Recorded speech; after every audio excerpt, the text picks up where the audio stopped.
Clients all the time ask me, well, what should I do if I get pulled over? And sometimes they call me as they're getting pulled over. And here it's very straightforward. In Arizona, if you're pulled over, be polite and cooperative with the officer. Give them your name, your paperwork, whatever they require in terms of that. But you need to stop at that point. If you've had more than 2 beers, do not tell the officer how much you've had to drink. Do not agree to take field sobriety tests. Those are optional in Arizona. You do not have to take them. Immediately ask to speak to a lawyer. As soon as the officer comes up to your window, say, I'd like to call my lawyer. Now, a lot of times clients will ask me and they'll say, well, gee, won't that make the officer mad? Sure, and you may get arrested. But the reality is, if you've had more than you should, you were going to get arrested anyway.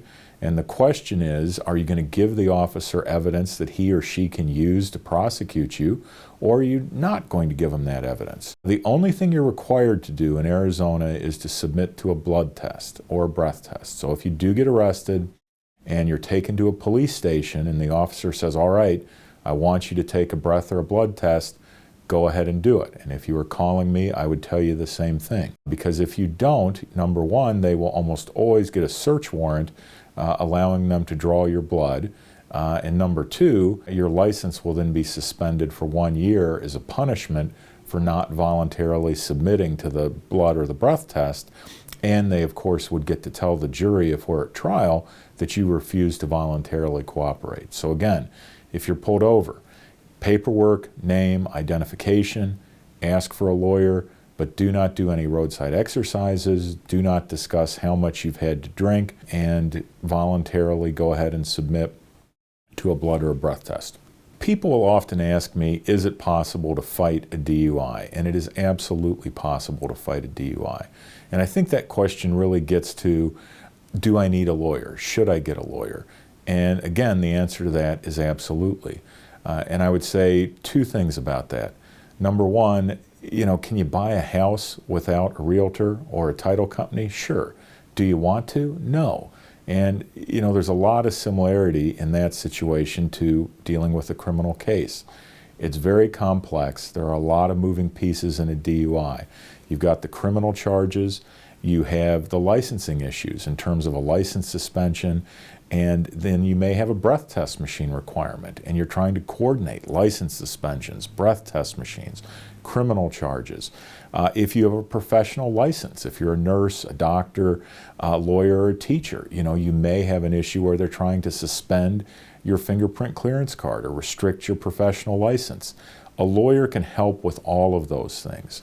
There's 2 parts to my job. Number one is to thoroughly investigate your case to make sure that the government is not getting at you unless they can prove it beyond a reasonable doubt. They have to get through me before they get to you. That's the most important part of my job.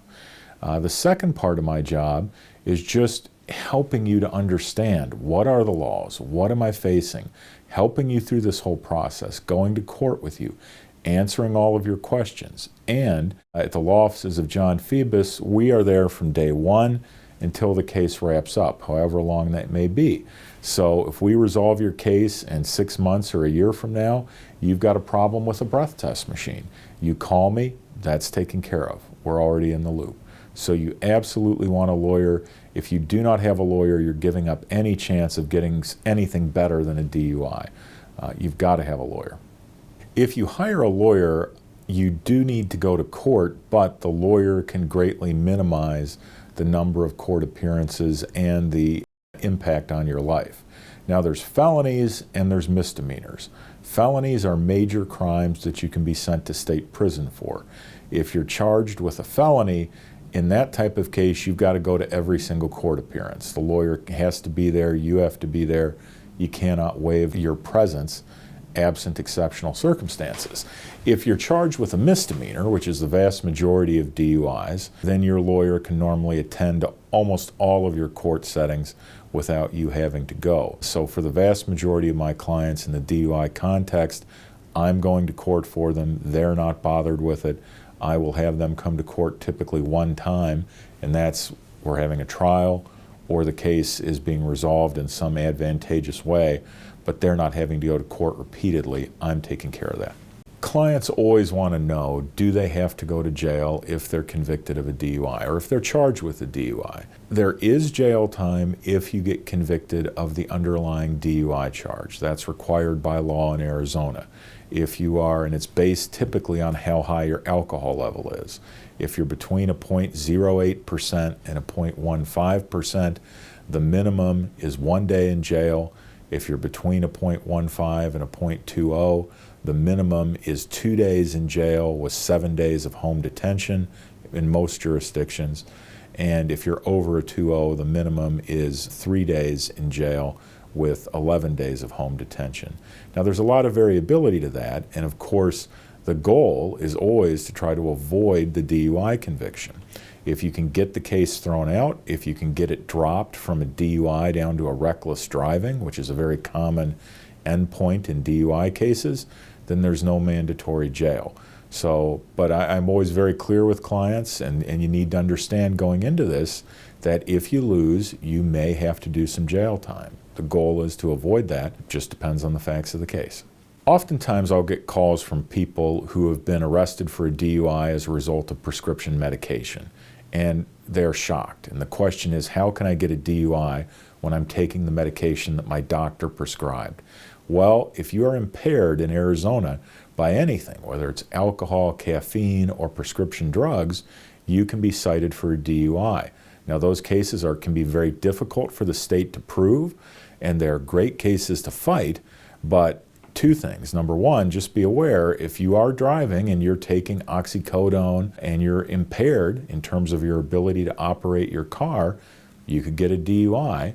So don't take, excessive amounts of prescription medication and drive. And then number two, if you are pulled over, be polite and cooperative, but do not volunteer to the officer that you've been taking medication, and do not agree to take any roadside exercises, field sobriety tests. That will not help you. Nobody does well on those tests. And of course, call myself or any other good qualified DUI lawyer immediately if you are cited with a prescription drug case, because they can have very serious consequences. I'd like to take a minute to talk about driver's license issues and DUI cases, which are critical. When you're pulled over by an officer and cited for a DUI, normally the officer is going to take your driver's license and tell MVD, the Motor Vehicle Department, that you've been charged with a DUI.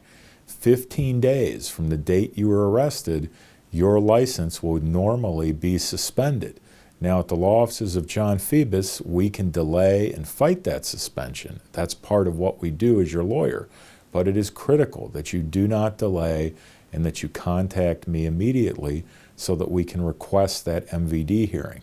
If you call me on day 16, I cannot fight your license suspension. Additionally, if you are convicted of a DUI, you will be ordered to install a breath test machine, an ignition interlock device, on your car from anywhere from 6 months to 24 months if it's a second offense. It's critical that you have somebody on your side who understands how that works to ensure that you are getting the minimum penalty possible and to help you in the event that MVD is being unfair or telling you to do something that's not legally permissible.